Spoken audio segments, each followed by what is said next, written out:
Hey everyone, you're off the clock with me, Steve. Just me today. Trish is traveling. I'm holding down the fort. I promised her I would not bore everyone with labor market details for 12 minutes. But that's not true. I will attempt to, well, I won't try to bore you and I won't go 12 minutes, but we do need to talk a little bit about the labor market today. I'm obsessed with labor market data. This morning, the jobs report for April was released. Hopefully you saw it, but if you didn't, here are the headlines. 428,000 more jobs added in the US. Unemployment down to 3.6%. That is 0.1% off of the pre-pandemic unemployment rate, which was 3.5% back in February of 2020. And speaking of February 2020, at that point, that was the peak of the labor market prior to the pandemic. There was about 152.5 million folks in the workforce in the United States. We are now, as of April of this year, at 151.3 million. So about 1.2 million jobs shy of the high prior to the pandemic. At the current pace of job growth, all the jobs lost, at least by numbers, during the pandemic will be recovered probably by about June or perhaps July, which is kind of incredible if you look at the pace of recovery of those tens of millions of jobs that were lost at the beginning of the pandemic. And wages are up 5.5% year over year, which sounds great, except inflation is about 8.5% year over year. So even though most folks are seeing acceleration in wages at all levels of the wage scale, we're not really keeping up with inflation.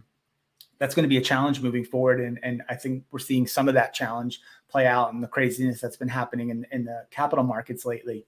But last thing, though, on labor market data, a few days ago, the March job openings and labor turnover summary came out, which is my favorite report. Two record numbers again in this report: 11.5 million open jobs, all-time record; 4.5 million quits, all-time record again. There's been 4 million people voluntarily quitting their jobs in the US for something like 10 or 12 months in a row. It's crazy. And the open jobs continue to hover at or exceed the all-time record. There's about 5, 6, maybe even 7 million more jobs open than there are officially unemployed persons to fill them. I got to believe if you're out there trying to fill jobs right now, it's got to be super difficult.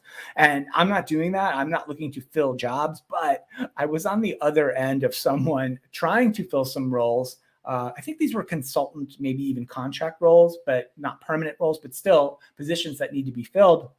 I got contacted the other day on LinkedIn by an email from a recruiter. It was a very professional email. Everything about it was nice. It was, that's what they do, right? The recruiters are trying to fill roles.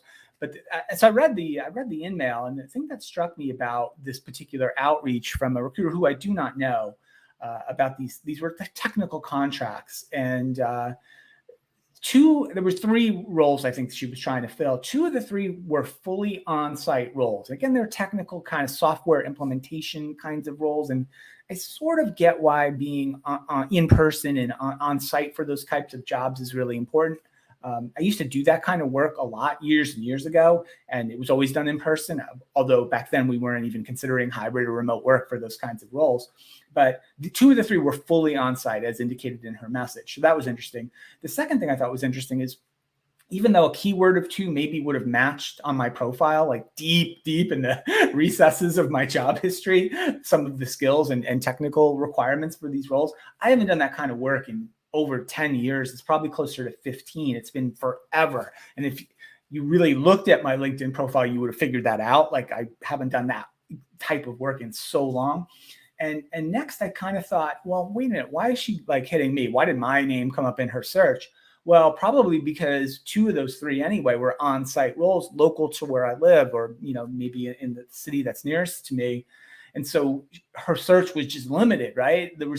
She found a keyword and she had to find somebody who was within X miles of where these jobs were. And so now she's hitting up me, someone who's clearly A, not interested for these roles, but B, certainly not qualified to do them at this point in my career.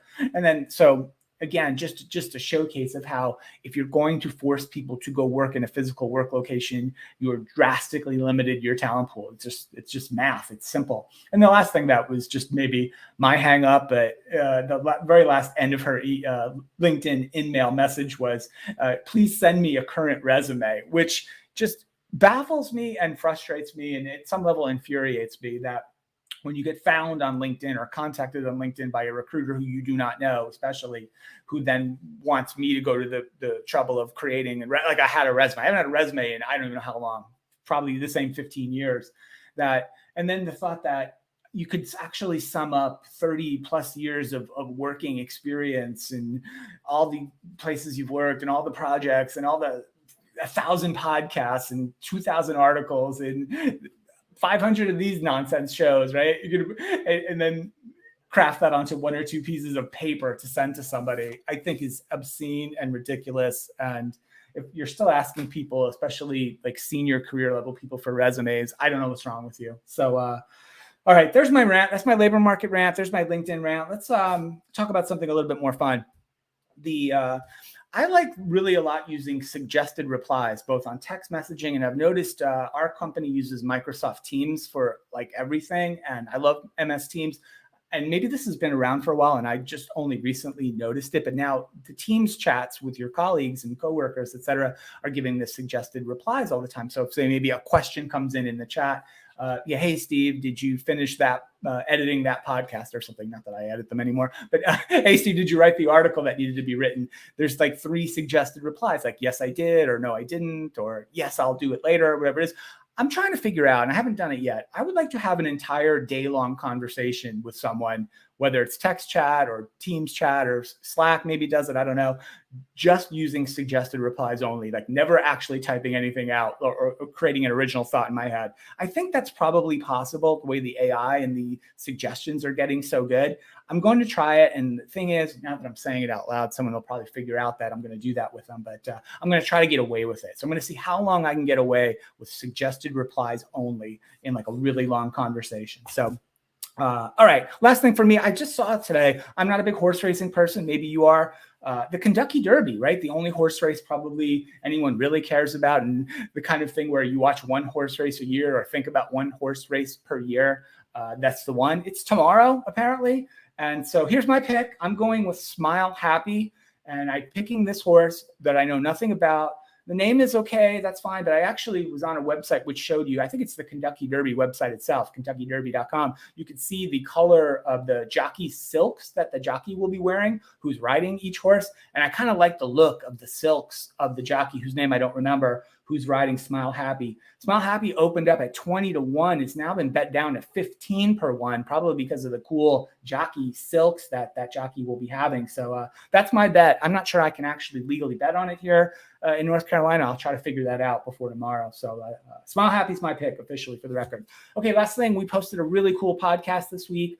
Our guest was Maya Smith from Born This Way Foundation. She's the executive director there. It's all about mental health. It's Mental Health Month in May, so it's really good timing for that podcast. It was really, really great conversation about all the resources Born This Way Foundation makes available for folks to not only help people, but help recognize when people in your life, whether it's children, friends, family members, just anybody, coworkers, that they might be struggling with their mental health. And it gives you some tools and resources to help better understand if that's really occurring in someone in your life, and also to help some advice and resources about how you can best help them. So really good conversation, really important topic. And thanks to Maya Smith and Born This Way Foundation for joining us. You can listen to that show as well as all the other media properties on the HR Happy Hour Network, all the podcasts, all these videos, all the workplace minutes that run on the Alexa device, everything. It's all at hrhappyhour.net. So thanks so much for joining me today.